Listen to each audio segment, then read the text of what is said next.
My self-centered parents gifted my daughter a broken $5 toy for Christmas and told her, "You're not the favorite. The good gifts are for your cousins." My daughter burst into tears. Everyone, including my sister's kids, just laughed. But 20 minutes later, the house went quiet when I ruined Christmas for my daughter. That's the part one. Keep replaying. Not what they did, not even what they said, but the fact that I brought her there knowing exactly what kind of people they are, that's on me. I should have never walked back into that house. It's not like this was new. My parents have always made it painfully clear who their real family is. My sister, her kids, my brother when he keeps his mouth shut. I was just the one who did the work, showed up early, helped at the business, covered when they were too lazy to handle things themselves. But when it came to love, respect, even basic decency, I was last in line. Then Lily, she was never in line to begin with. So, I told myself they were getting older. That maybe this year they'd try harder. That maybe they'd realize they've missed 6 birthdays in a row and that giving a child some attention on Christmas wouldn't kill them. I told Lily we were going to Nana and Grandpa's. He got excited. She even picked out a dress 2 days early and asked if she could bring the photo she printed of her and my dad from last summer. The one where he looks like he's actually smiling. It was warm that day. He let her hold the fishing rod. He still talks about it. So, we showed up Christmas morning, gift in hand, and I knew within 10 seconds it was a mistake. The house was too perfect. My mom was too smiley. My sister was already filming everything on her phone. Her twins sitting in front of the mountain of gifts, screaming and laughing like it was a game show. No one said anything to Lily. Not hello, not Merry Christmas. She sat next to me on the edge of the couch, clutching her little wrapped photo. She waited. I waited. My brother came in a little late, gave me a look that said, "You already regret being here, don't you?" Then came the gifts. The cousins got everything. We're talking brand new iPads, bikes, sneakers, personalized art kits, and jewelry. Even my sister's dog got a stocking filled with treats and toys. Lily kept watching, polite as always, and I hated myself for letting her hope. Finally, my mom reached under the tree and pulled out a crumpled, half-ripped package. She looked confused, like she didn't even remember wrapping it. She handed it to Lily without a word. Inside was a cheap plastic horse. One leg was broken clean off.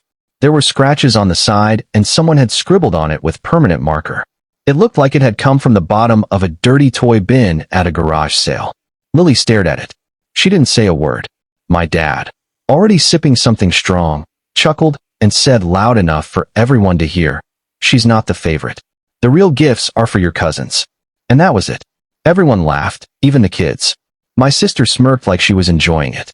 My mother didn't blink, just moved on to handing out more gifts to the real grandkids. Lily's eyes filled up. She tried to hold it in, but she couldn't. She buried her face in her hands and started to cry. I sat frozen for a second, not because I didn't care, but because I felt something I hadn't felt in years. Rage, shame, and a sharp, rising clarity. My brother stood up, told them this was disgusting. Told them they were humiliating a child. Told them they were broken. My dad told him to shut up. My sister rolled her eyes. I took Lily to the hallway. She kept asking if maybe they gave her the wrong gift by mistake. Maybe they had something else for her in the other room. I said, "No, honey. That's it." She cried harder, and I decided right there I was done pretending this was a family. 20 minutes later, the laughter died down. My sister was too busy uploading photos. My mom was serving cake, and I walked back in calm. I picked up the 2 expensive, thoughtful gifts I had brought from my parents and placed them gently back into my bag. My dad noticed first, asked what I was doing. I looked at all of them, even the kids now staring at me like something had shifted. And I said, "I hope you enjoyed your little show because I have a Christmas gift of my own, and this one you won't forget." You could hear a pin drop when I said it. I won't be working for you anymore. At first, they thought it was a joke. My dad chuckled like I was putting on some dramatic little show. My mom looked at me with her patronizing therapist face, the one she uses when she thinks someone's having a meltdown. My sister rolled her eyes, whispered something to her husband, and picked up another slice of pie like nothing important was happening. Then I told them it was real, that I'd been quietly building something over the past year. Planning, learning, networking, that the investor I'd been meeting with had finalized everything last week, that I was launching a business, my own, and not just in some distant little side lane. No, right in their lane. Direct competition. And not small either. Bigger than what they built, better model, cleaner structure, none of the sketchy deals, none of the nepotism, and definitely none of the abuse they called tough love. I'd been taking notes all these years while they thought I was just their overworked safety net. My dad stopped smiling. He stood up and asked me what the hell I was talking about. Said I didn't know what I was getting into. Said I didn't have what it took. My mom went pale. She asked why I do this to them. What kind of daughter burns her family down? I told her it was simple. You didn't treat me like a daughter. And you sure as hell didn't treat Lily like a granddaughter. I'm not burning down my family. I'm walking away from the fire you've been lighting for years. That's when my sister snapped. Said I was being selfish. That this was jealousy, plain and simple. That just because her kids were more successful, I didn't have to try to destroy everything. More successful. They're 8. They get iPads for existing. Lily brings a handmade photo frame and gets humiliated in front of the whole family, and I'm the jealous one. My brother finally spoke up. He told them to stop talking. Told them they were blind. That I had every right to do what I was doing. That this wasn't sudden. It was overdue. Then he picked up Lily, who had wandered into the hallway still clutching the broken plastic horse. She was trying not to cry again, just listening from behind the corner. He told her they were going upstairs to make hot chocolate and play a game. That it would be a better Christmas up there. He looked at me before he left the room and said, "You're not wrong for doing this. You should have done it years ago." Downstairs, my parents lost it. My dad said I was ungrateful, that I was turning my back on everything they built for me. I reminded him I built it. Every extra hour, every late night call, every problem they dumped on me because they didn't have the time. I told them they only liked me when I stayed quiet and useful. That the second I asked for anything, time off, flexibility, a race, I became a burden. They tried to twist it, of course. Told me they were just being hard on me because they believed in me. Told me this was all for my own good. I asked them if giving my daughter a broken $5 toy was for her good, too. My sister jumped in again, raising her voice, saying I was being vindictive, that I'd regret this. He called me a backstabber. I told her I didn't stab anyone. I just stopped handing them the knife every year and watching them use it on me and my kid. And then my mom cried. Said this was the worst Christmas ever. Said I ruined everything. She looked like she expected me to apologize. Instead, I just said, "I hope you enjoyed the last Christmas where I showed up pretending we were still a family, because next year you won't even know where we are." And I meant it. I went upstairs to get Lily. She was sitting with my brother's kids, laughing for the first time all day. I thanked him quietly. He said nothing back, just nodded. That was enough. I packed our coats, grabbed our bag, walked out without saying goodbye. We didn't need their presents. I had something bigger. I had freedom. Lily fell asleep before we even got out of my parents' neighborhood, her head leaning against the window, clutching the stuffed bunny my brother's daughter had quietly handed her upstairs. She didn't cry anymore, but there was something worse in her face. Silence. That kind of quiet that only shows up when something breaks for the first time and the person doesn't know how to fix it. I hated them for putting that in her.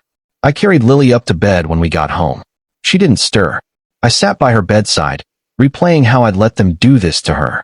I could have walked away years ago. I should have.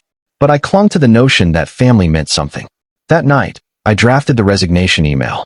No emotions, no drawn-out drama, just facts. I said I was done with the business, done being their fallback, done fixing their careless mistakes or answering late-night calls. Then I sent it. I braced for a storm, but the first few days were eerily silent. No acknowledgement, as if ignoring me would erase it all. A week later, my mom texted, acting like nothing happened. Asked if Lily liked her cute little horse. Said it was just a joke, no big deal. I didn't respond. My silence must have stung because my dad messaged next. "You're overreacting. You'll regret this. You're not thinking clearly." No surprise there. But what surprised me was my reaction, or lack of one. No anger, no pain, just confirmation I'd made the right call. I threw myself into my new venture. The investor I partnered with wasn't just funding. She believed in my vision for something ethical, fresh, sustainable. She connected me with 2 former execs who'd also left toxic workplaces. Within 3 weeks, we had an office, a name, a logo, and a team of 3, all ex-employees of my parents' company, fed up with their games. By mid-January, we signed 5 clients, 2 of whom were my parents' former clients. I didn't poach them. They came to me. One even said, "I always knew you were the real force behind their operation. You actually cared." Then my phone went quiet. No text from my sister, no guilt-laden emails from my mom, no snarky jabs from my dad. But I noticed subtle shifts. My sister's social media turned from smug brunches and twin updates to vague posts about betrayal and family loyalty, attention-seeking without naming names. I stayed out of it. In late January, Lily blindsided me with a question. Do you think Nana and Grandpa forgot I exist? I asked why she thought that. She said, if they remembered me, they wouldn't laugh when I'm sad. I told her they hadn't forgotten her, but sometimes people only love the version of you that makes them feel in control. Kids like her, with big hearts and quiet voices, get overlooked when power's all that matters. She didn't fully get it but nodded and asked for the pink music box we'd seen at the mall, the one with the twirling ballerina her cousins got from my parents for Christmas. I bought it the next day and told her it was from Nana and Grandpa. I couldn't bear her thinking she wasn't worth remembering. By early February, my business was soaring. We doubled our client list. Weekly team check-ins kept us sharp. People were seeking us out, even some of my parents' inner circle. Then, on a Tuesday, a card arrived. A white envelope with gold trim, no return address, but I knew the handwriting. Inside was a formal invite to a small family reunion dinner at my parents' house. February 10th, casual, reconnect. No apology, no mention of what happened, just fake warmth. I stared at it for days, not because I was tempted, but because I wanted to see their next move. They didn't miss me, they needed me. The envelope sat on the kitchen counter beside Lily's crayons and a half-eaten apple. I'd glance at it, walk by, pretend I wasn't curious. But I was. Not because I thought they'd changed, I knew better, but because I wanted to know their game. My brother got the same invite. He wasn't going either, not until he heard from someone at our parents' office that their longest-standing client had quietly dropped them 2 weeks earlier. That same client had called me the previous Friday. I told my brother I'd think about it. Then, without telling anyone, I went. February 10th, cold and windy, their street strangely quiet. I walked through the front door like I used to when I was still playing their game. My mom's face flickered with surprise and calculation. She was dressed like she was meeting an investor, not her daughter. My dad sat at the dining table, leaning back with a drink, acting like it was just another evening. My sister looked irritated, her third glass of wine untouched next to her plate. I didn't bring Lily. No way I was letting her near that house again. They didn't ask about her. Instead, my family made small talk for 30 minutes. Dad on market shifts, Mom boasting about her influence, my sister flaunting kid photos while dodging her crumbling marriage. Then Dad gave a rehearsed speech, offering me a partnership in the family business, equal stake, full control, if I returned. Mom added an emotional plea, saying they missed me and Lily, wanting to fix things. My sister just smirked, waiting for me to cave. I didn't. I rejected their offer. Why? They dismissed me for years, humiliated my daughter, treated me like an employee despite our shared last name. Their sudden interest wasn't love, it was desperation. Their clients were leaving, their project manager joined my company, and their reputation was tanking. I slid them a buyout offer instead, backed by an investor and 2 of their ex-clients. They could retire, save face, and walk away before their brand collapsed. Dad turned red. Mom called it betrayal. My sister spilled her wine. My brother, who'd been listening from the kitchen, called it mercy. I gave them a week to decide. Dad left a missed call. Mom sent a vague text. My sister posted a snide caption online. By Tuesday, Dad was fishing for dirt on my business. Wednesday, Mom showed up at my office, trying to guilt me. I told her to talk through lawyers. Thursday, my sister ranted online about fake family. A former partner commented, Anna was always the one we trusted. Friday, Dad tried sabotaging me with my investor, calling me unstable. She sent me flowers and a note. Pressure makes diamonds. They rejected the buyout, clinging to their legacy and offering a trial partnership. I didn't bite. My brother quit their company and joined mine. We built something better, new clients, new systems, no drama. Lily stopped drawing broken hearts. Mom emailed again. Dad called. Flowers arrived with a note to fix this. I ignored them. My sister texted, You won. It wasn't about winning. It was about freedom for me and Lily. We signed a major client, one of their former cornerstones. I blocked them all, phone, social media, everything. Not out of anger, but because I was done explaining myself to people who only wanted me when they were sinking. Lily asked if Nana and Grandpa would ever be nicer.